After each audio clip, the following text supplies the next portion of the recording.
Nagaan siniif haa ta'u. Kun baayoloojii kutaa 11 isa kana dura jalqabne marsa lammaffaa keenya. Akkuma beektanu kana dura ATP maal akka ta'e, maaliif fudhatama akka argate fi hojiinsaa maal akka ta'e wajjin ilaalleerra. Kanatti aansinee immoo akkamitti uumamaa kan jedhu wal wajjin ilaalla. Almost all ATP produced in the cell formed in the same way. Guutumatti jechuu dandeenya ATP'n seelii keessa jiru daandii wal fakkaataadhaan oomishama jechuu dandeenya. Innis ADP fi foosfarasii walitti hidhuudhaan ATP uumuudha. Wayita isaan walitti dabalamu boondii sadaffaa irratti anniisaan ni uumama. Anniisaan inpuutii ta'a. Akka ta'u wajjin ilaalleera. Akka kana dura ilaalleera jennee jechuudha. Garuu kanatti aansinee akkamittiin akka uumamu wajjin ilaalla. The formation of ATP involves an enzyme called ATP synthase. ATP'n uumamuunsaa enzyme ATP synthase jedhu kana kan hirmaachisedha. Enzymichi ishee kana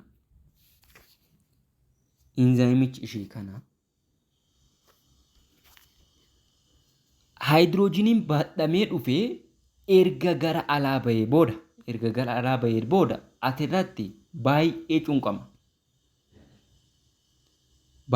cunqama. Erga cunqamee cunqoon hydrogenii kanaa daandii kanaan gara ATP synthesiitti seena. Erga seenee duuba akka maashina wayiitti hin naannessa. Ofirratti naannessa akkas jechuudha. Akkas naannessa. Wayita kana foosfarasiin as jiruu fi ADP'n silumaa'uu dhangala'aa yookaan isa maayitookondiriyaa inner paartii keessatti akka raawumaayitariitti kuufamanii jiranii isaan kana wal qunnamsiisee sana booda ATP uumuudha.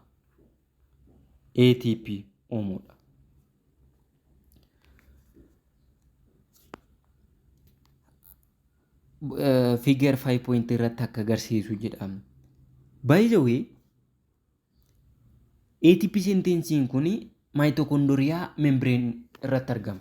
Membreenii isa keessaa maayitookondiriyaa keessatti argama. Isa qofaa miti kilooropilaastinis qaba. Kilooropilaastisti isa daanduma kanaan oomishaa jechuudha. To understand how it works, you think that kind of molecular water wheel kana bishaan akkatti naanna'u tarbaayinichi akka inni itti naanna'u yaadachuu qabdudha. Kama reefi jedhe sana asitti kuufama sana boodan seenaa innaannessaa erga naannessee booda foosfarasiidhaa fi ATP as jiru kana wal qunnamsiisee ADP achi jiru kana wal qunnamsiisee ATP oomishuudhaaf nu gargaara jechuudha. ATP synthesiin haala kanaan oomisha. Fotoosintesisii keessatti illee oomishama. ATP fotoosintesisii keessatti illee aerobic respiration keessatti illee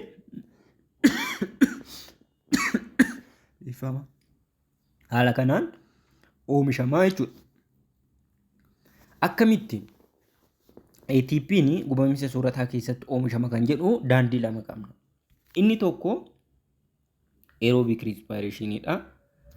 Inni tokko aerobic respirationidha. Inni lammaffaa anaerobic respirationidha. Aerobic respiration kan jennu jiraachuu oksijiinii kan barbaadu yoo ta'u, inni lammaffaa immoo oksijiiniin jiraatee jiraatu dhabaatee dantaa isaatii miti. Aerobic in the absence of oksijiin itti dalagaa jechuudha. Amma aerobic respiration keessatti haalaan. Aerobic respiration keessatti ATP'n akkamitti uumamaa? Hammi tokko ATP'n hammi tokko dhibbantaan 10 hammi tokko substrate level phosphorylation kan jedhamu uumama. Substrate level phosphorylation kan jennu maalidha? Molecular bira phosphoenol pyruvate kan jedhamutu jira. Akka substrate itti fayyadamna. Phosphorus isarraa gara adenosine diphosphate itti dabarsa. Phosphate eda'u adenosine diphosphate ATP nu kennuu waan danda'uuf ATP synthesis iddoo kanatti hin fayyadamnu jechuudha. ATP iddoo kanatti hin barbaachisu jechuudha. Akkuma asirraa argaa jirtan moleculichi jira. ADP jira.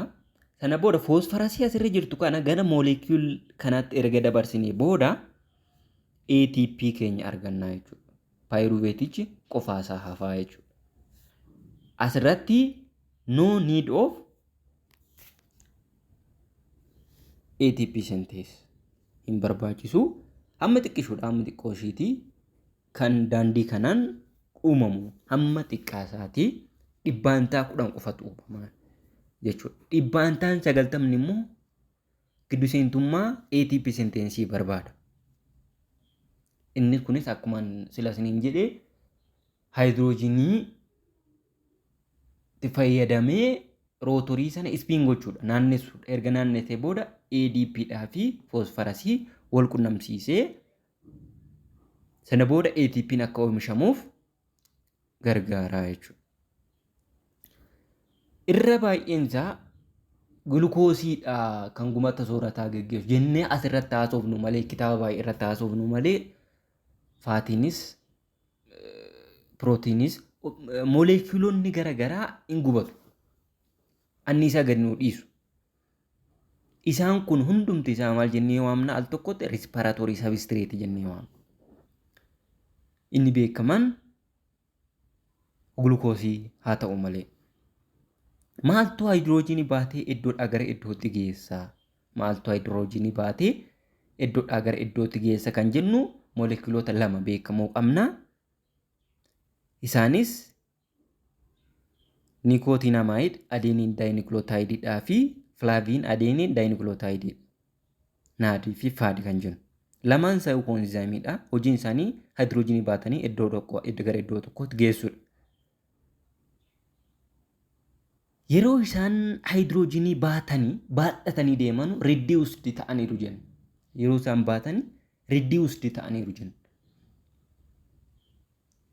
Reduced isa ta'e foormi isaa akkamitti barreessinaa? NADH ወይም FADH jennee barreessina. Akkasii jechaanis hin danda'ama. Akkasitti barreessina. Erga baatanii gara naannoo barbaadamu geessanii booda gadi dhiisu ofirraa.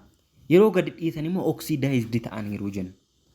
Oxidized ta'aniiru jenna. Erga gadi dhiifamiin booda hydrogeniin ATP synthesis spin gochuudhaani ATP'n akka uumamuuf gargaarudha.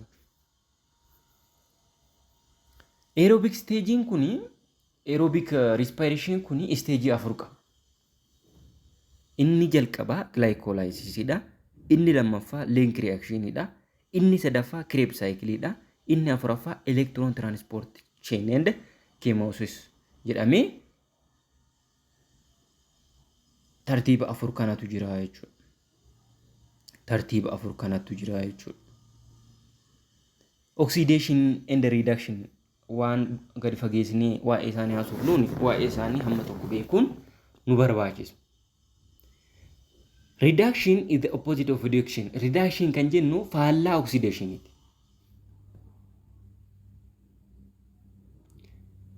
Reductionichi kuni partikilichi oxidationiin jechuun accept oxygen, lose hydrogen or lose electron jechuudha. Oxygenation jechuun. Reduction immoo faallaa isaati. Lose oxygen, accept hydrogen and gain electron jechuudha. Sadansaa'u moleculiin kamiyyuu moleculiin tokko fakkeenyaaf oxygenii yoo fudhate oxidized ta'eera jenna. Hydrogenii yoo gate oxidized ta'eera jenna. Electronii yoo gate oxidized ta'eera jenna. Garuu hoo oxygenii gate reduced ta'eera jenna. Hoo hydrogenii fudhate reduced ta'eera jenna. Hoo electronii fudhates reduced ta'ee jenna. Kompaawundiin A tokko oksidaayizd ta'eera jechuudhaaf elektiroonii gatuu qabaa jechuudha. Elektirooniin gatame immoo eessa deemaa kan jedhuu fi reduced substanceedhaan accepted ta'a. Sana booda reduced ta'eera jenna. Piroosesiin kun wal duraa duubaan dhaabbatu ittuma fufaa jechuudha. Koppalda waan ta'eef tokko irratti dipendi ta'ee deemaa jechuudha.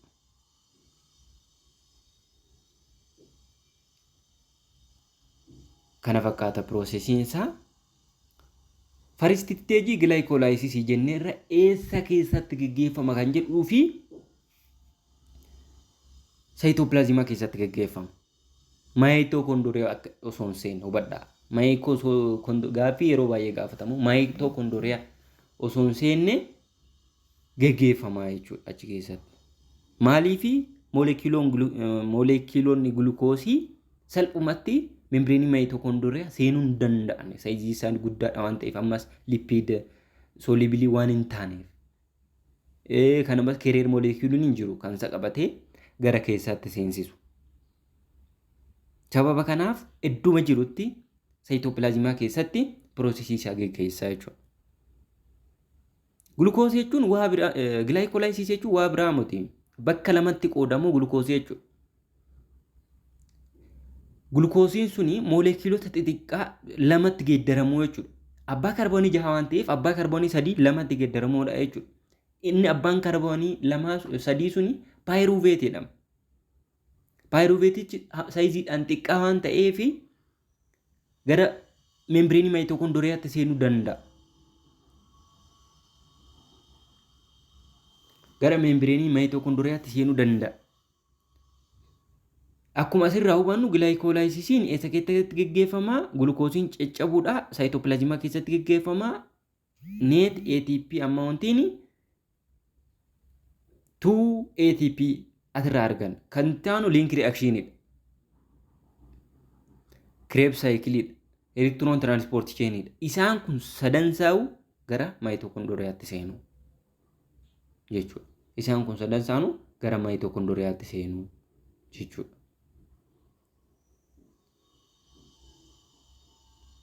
Isatti aanu sa'aatiin deemaa jira waan ta'eef isatti aanu marsa sadaffaatti ilaallaa.